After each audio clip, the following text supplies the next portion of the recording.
What do you suggest for people that would like to start experiencing such a kind of state? I think it's often useful to do a little practices. Mm-hmm. Like one would be to just sit like I am now. Mm-hmm. It's often helpful with mindfulness to really feel the weight of your body on the ground, because often we're very much in the head, so we feel more in the body, and we just bring attention to the breathing. So maybe even now, just taking a few slightly deeper breaths, deepen in the in-breath, lengthen in the out-breath, and focus on the breathing out. And when you focus on breathing out, your nervous system relaxes a little and you feel more in the body. Okay, so we just stay grounded where we are on the seat, attention with the breathing, deepen the in-breath a little, lengthen the out-breath, pay attention to the breathing out, which connects us to the parasympathetic system. And now when different thoughts come up, instead of following the thought, you just leave the thought alone and come back to the breathing. So maybe a worry comes up, you notice, worry. Just say worry to yourself, come back to breathing.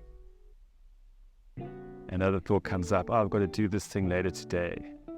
You just say to yourself, planning, come back to the breathing.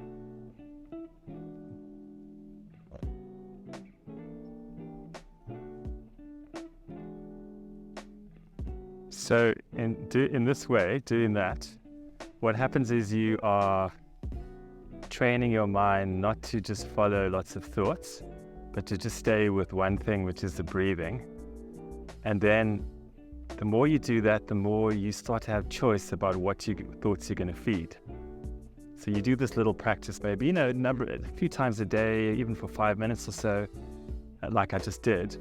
And so really trying to train the mind, like a little puppy, because the puppy just runs all over the show. And you need to train the puppy to just stay and sit, Fantastic.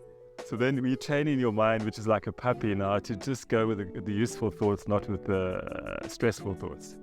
And that makes a big difference. It's a simple thing, but it makes a big difference to your life, because people don't realize that actually they choose what thoughts they feed. Mm-hmm. The thoughts don't have to rule you.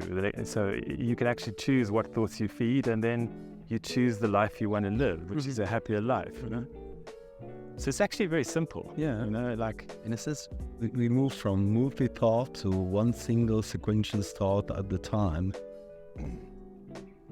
Yeah, I can get to the stage where once the awareness is strong and you feel quite grounded and spacious in your mind, because it makes your mind quite spacious, then you can be doing lots of things, actually, not just one thought. You can be juggling lots of issues, but you're very present with each thing as you're doing it,